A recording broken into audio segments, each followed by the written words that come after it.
Hey guys, welcome back. Lesson 14, Session 2, Part B. That's the green pages, numbers 285 and 286. So let's jump right into it and see what we have. First of all, page 285. So you can see we have an example here.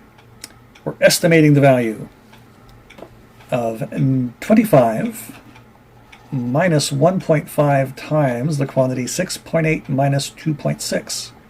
Then we're finding the exact value. So we're estimating, so we round each number to the nearest integer. All right, 25 stays 25. 1.5 we can round to 2. 6.8 we'd make 7. And 2.6 we'd make 3. So this and that are the same thing, just rounded. So we can take 7 minus 3, we get 4. Then we get negative 2 times 4, we get negative 8.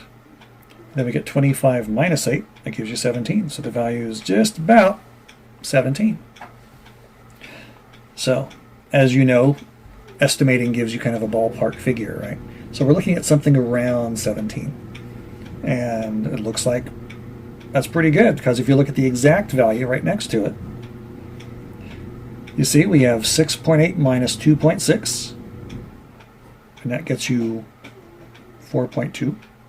Negative 1.5 times 4.2, that's 1.5 times 4.2, right? So it's 4.2 plus 2.1, which is 6.3, and it's negative, so it's a negative 6.3. And then 25 minus 6.3 gives you 18.7. Hey, that's close, isn't it? As a matter of fact, it's only 1.7 away. So I kind of give you a ballpark to aim for, and let you know if you were looking at positive or negative numbers, and it's always a useful thing. So let's move on to the actual factual stuff here. Question 1 in the green pages. Without finding the quotient, okay, without finding the quotient, don't work it out, just look at it. Is the value of that expression positive or negative? And explain how you know. So let's take a look at this. Is that positive or negative? Take a few minutes, work it out, we'll come back, we'll see what you get. Okay, welcome back. So, how did you figure it? Well, we know that if we multiply or divide a negative and a negative, we get a positive. And if we do a negative and a positive, we get a negative. But we have to deal with this first, right? Because we're adding these two things together, and we can't tell from looking if it's going to be positive or negative. We have to figure out what the largest number is, right? The number with the largest absolute value carries that sign. So what we have to look at is 1/3 and 1/2. Which is bigger? Is 1/3 or 1/2 larger? Well, 1/2 is larger, right? And so if half is larger than a third, that means this is going to be the value that we get with this part of the equation, right? So negative 1/3 plus 3.5 is going to be, we're not solving it, we're just saying it's going to be a positive number. So we have a positive number, and we're dividing that by a negative number. Remember, we're not solving it, we're just looking at it. So positive divided by a negative is going to be a negative. So that means our answer's got to be a negative number. Question 2, another simplification question. Negative 3 times, in parentheses, 16 minus 35 plus 4, all divided by 5. And show your work. So, set you loose on it, see what you can do, work it out, and watch out for your positives and negatives. And when you get back, we'll take a look at it. All right, welcome back. So, what did you do? What did you notice? What order did you do it in? Well, let me show you what I did. And hopefully it might surprise you a little bit, because what I came up with looks like this. First part isn't all that surprising. If I had 16 minus 35 plus 4, right? The first thing I did is I noticed that, 16 and 4 is 20. So if I take that positive 20 and take 35 away from it,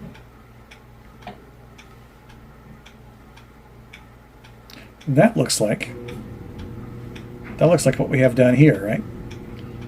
There's our 20, take 35 away, we get negative 15. So that means 16 minus 35 plus 4 is negative 15. So we have negative 3 times that, times negative 15. Divide the whole thing by 5. Now I could take 15, multiply that by 3, make it a positive number because it's a negative times a negative, and then divide by 5. But what I did was I said, aha, I'm multiplying two numbers together and dividing by a third. That means I can take that negative 15 and this 5, and I can simplify that. Because 5 goes into 15 negative 3 times. And that's exactly what I did. And down here, I said, okay, well, that's negative 3 times negative 3 over 1. Because 5 turns into 1, and 15 turns into negative 3. Makes things easier, right? Dealing with smaller numbers now. So that means we just have negative 3 times negative 3 divided by 1. Anything divided by 1 is itself. So negative 3 times negative 3, positive 9. So did you get positive 9 as your answer? If you did, good job. Let's move on to the next page, page 286.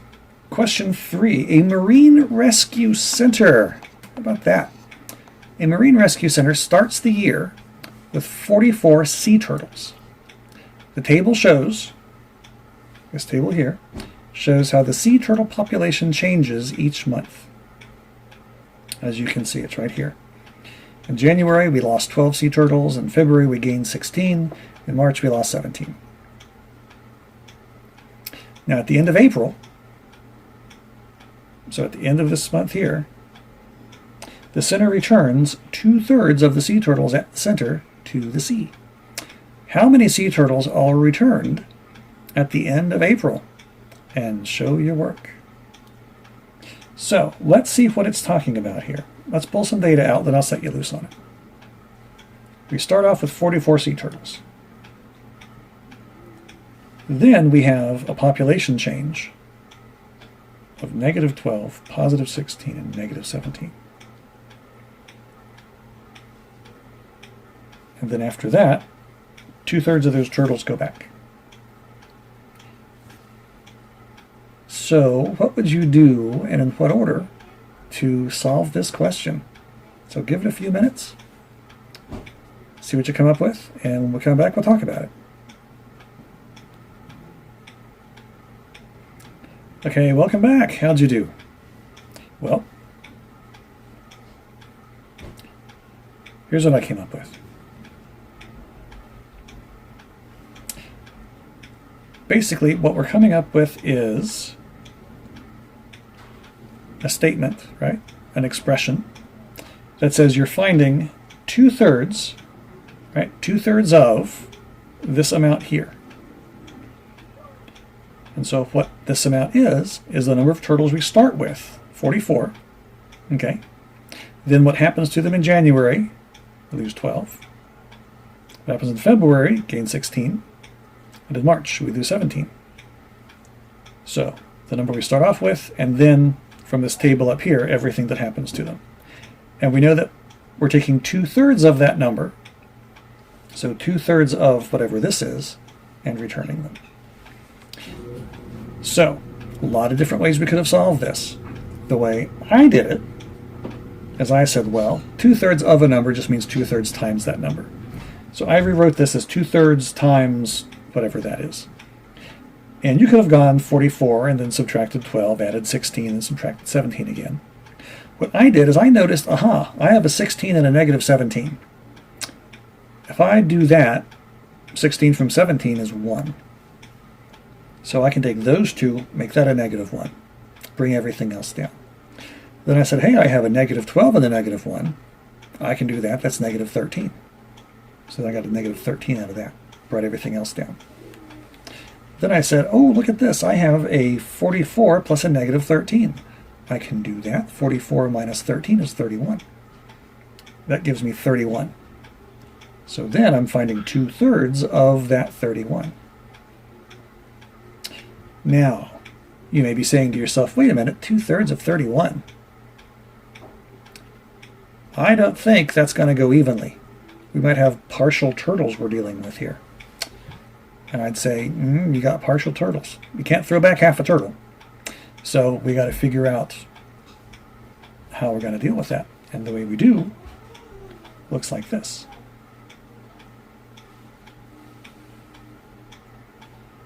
There we go. Now, this 31 is what we came up with over here, right? 2/3 of 31. So 2/3 times 31 looks like that. And if you have 2/3 multiplied by 31, now you can't cross simplify anything here, right? 3 doesn't go into 31 evenly. So we got to multiply it straight out. That gets us 62 over 3. Now 62 over 3 doesn't go evenly either, right? So you can divide 3 into 62. That's what I did over here. So 3 goes into 6 twice. 2 times 3 is 6, but then we have a 2 down at the bottom. So 3 doesn't go into 2, so that's 20 with 2 left over. That's 20 and 2/3. So we have 20 and 2/3. So if we have 20 and 2/3 turtles, that's actually going to be 21 turtles, right? You have to round it up to the nearest turtle. Because if you're filling back, 2/3 of them, but you end up with 31, you can't throw it back evenly, you got to round. So 21 turtles go back into the sea. And so that's how you figured that out. So how did you do? Did you do it the same way? Or did you figure it out some other way? Did you find out what 2/3 of all the numbers were and added them together, perhaps? Or did you work with -12, 16, and 17 and then added them to 44 separately? Or maybe you just worked it down from left to right? So lots of different ways to do it. And if you got to 21 at the end, you did it the right way. If not, hopefully you see a different way to do it right here. Next, question 4. Consider the expression. Don't you love questions that start consider the expression? Okay, let's consider this expression. We're considering -6 3/5 minus a -7 4/15 plus 2 1/5. Okay, I'm considering it. It says estimate it. Estimate the value. Hey, we like that. So we don't have to work with the fractions, we're just working with an estimation. So estimate the value and show your work. So definitely do that, estimate your work, pop back in a second, and let me know how you did. Okay, we're back. Well, the first thing you can notice is that if you are subtracting a negative number, that's the same thing as adding a positive number, right?